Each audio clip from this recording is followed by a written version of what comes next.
Hello! Hello! Bonjour. Just want to make sure that everybody's included. Salam, namaste.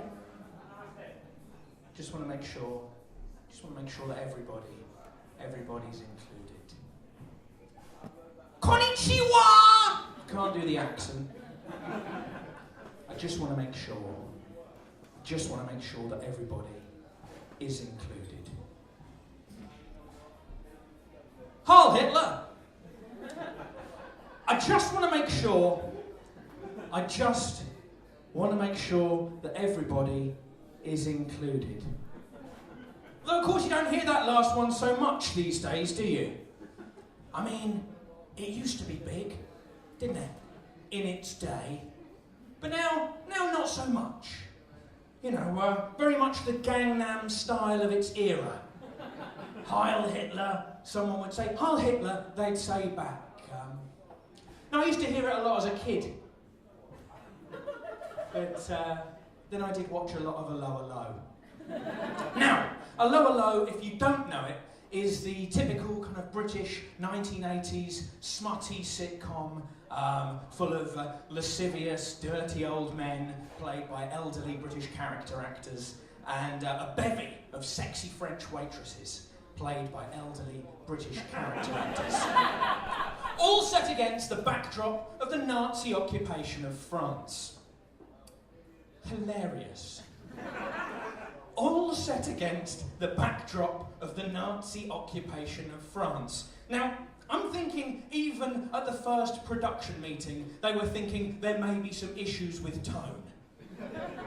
Okay, we've got to start a new innuendo-laden Saturday tea time sitcom. What are the settings we've got left? Well, the obvious three: the sausage factory, the fudge packing warehouse, and the backdrop of Nazi-occupied France. Now the problem is, when you set your sitcom against the backdrop of Nazi-occupied France, you kind of rule yourself out of a lot of the basic tricks that we like to pull with the classic British TV series. You know, the Christmas special, the holiday special, you know, where you take the familiar characters and then transport them to a different location, like Auschwitz. or you know, the reunion special where the old gang get back together a few years later and the sexy French waitresses are dragged out into the town square and have their heads shaved for collaborating with the enemy. Of course, it's a little bit difficult. These days we like our successful TV shows to have the foreign remake. That's the real hallmark of success, and it's hard to imagine how A Lower Low would really break out into an international franchise. I suppose you could set it against the backdrop of the Rwandan genocide. You could keep the French accents in a way, but of course nobody would watch that. Well, they would watch it, they just wouldn't do anything about it. Bit of early satire there. But no, I'm missing the point, obviously I am. I'm clearly missing the point, because the thing about A Lower Low was the catchphrases. You know, we all love the catchphrases. Good moaning, I shall say this only once, and of course, Heil Hitler, the best one. Now, it might surprise you to know that in fact, Heil Hitler wasn't originally from A Lower Low. It was actually associated a lot more with Hitler and the Nazi Party.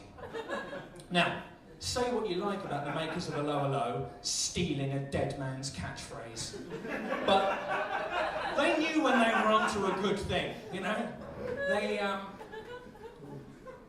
although not all the actors, not all the Nazi characters in A Lower Low did say that classic line. The actor Sam Kelly, who you may remember, of course, played Captain Hans Geering in seasons 1 to 3 of A Lower Low, did not say the classic catchphrase.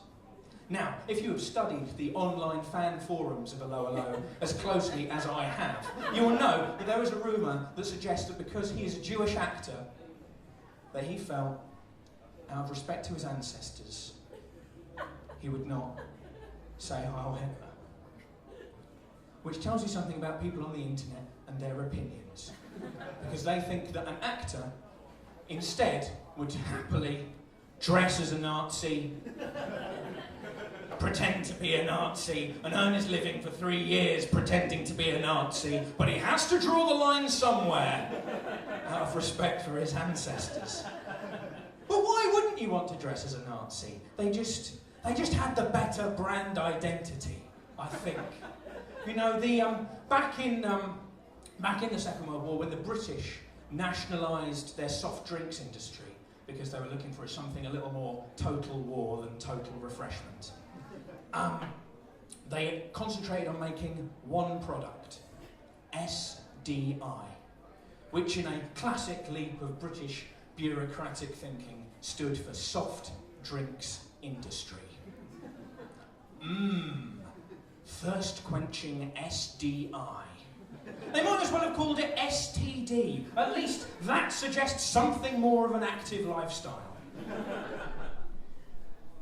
The Germans, of course, had Fanta.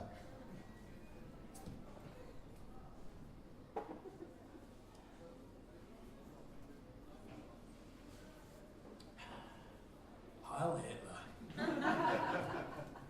Now, a lot of people take against Hitler because he portrayed the Jews as a cultureless people who controlled the world's media.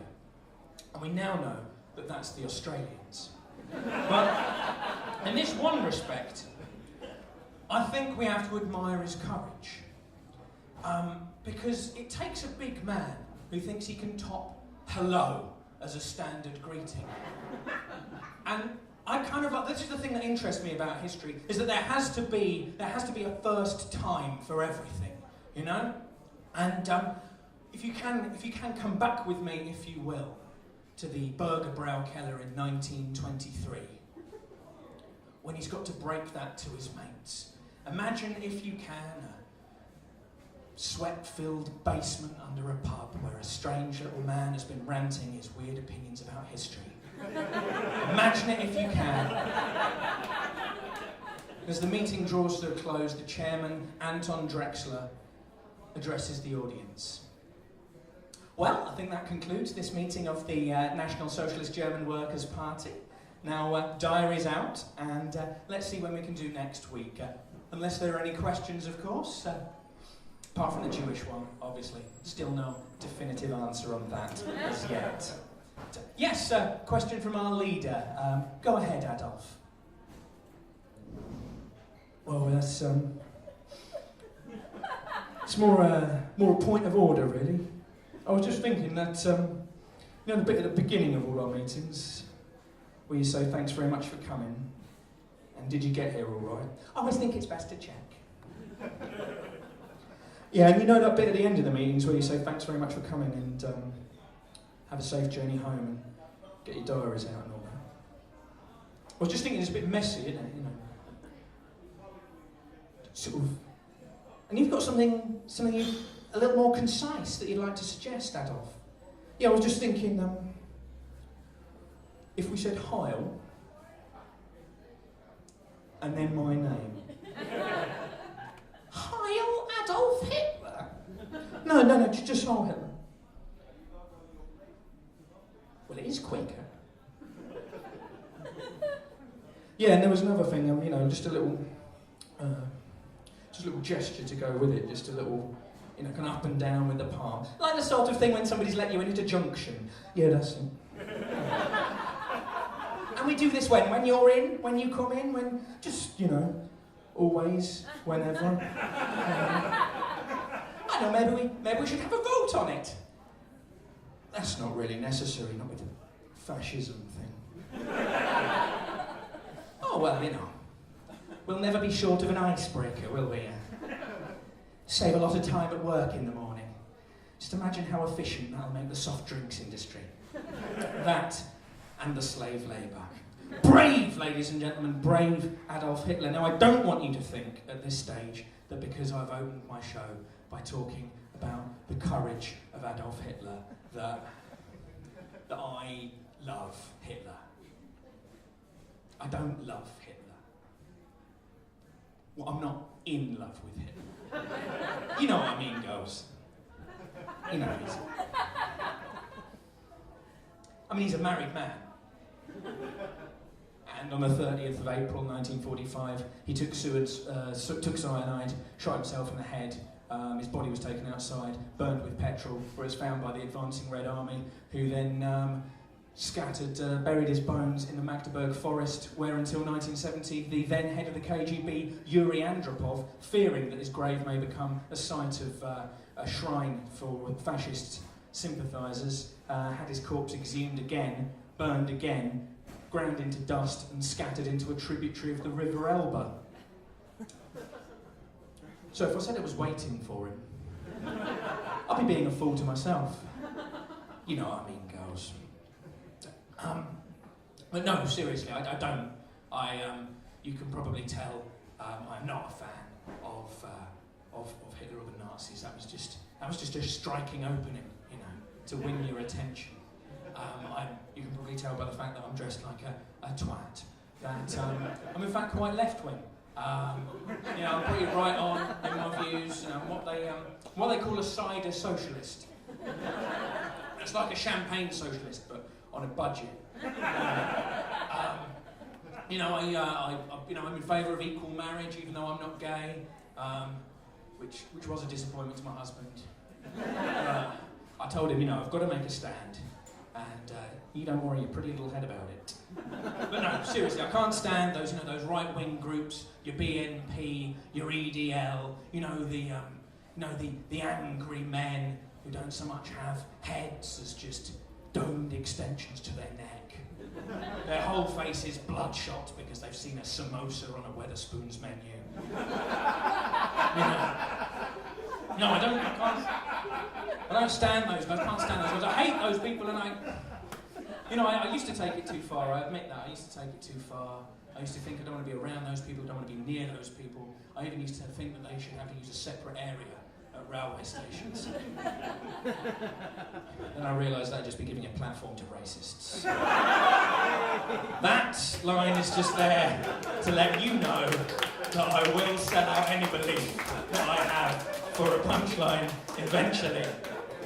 Now, no, I am sorry. I was sorry to start with that. You know, it's just I like to get the Nazis out of the way early on. You know, unlike the Americans. Just again, just a little bit of jingoism there to test the nationalism of the room. No, it's good. I mean, you know, I'm sure they'll be back in the show. I mean, not in government. They have laws against that in Germany. Here, we'll just have to wait and see how good Nigel Farage looks in uniform. It's a very green overcoat that he's got, you know.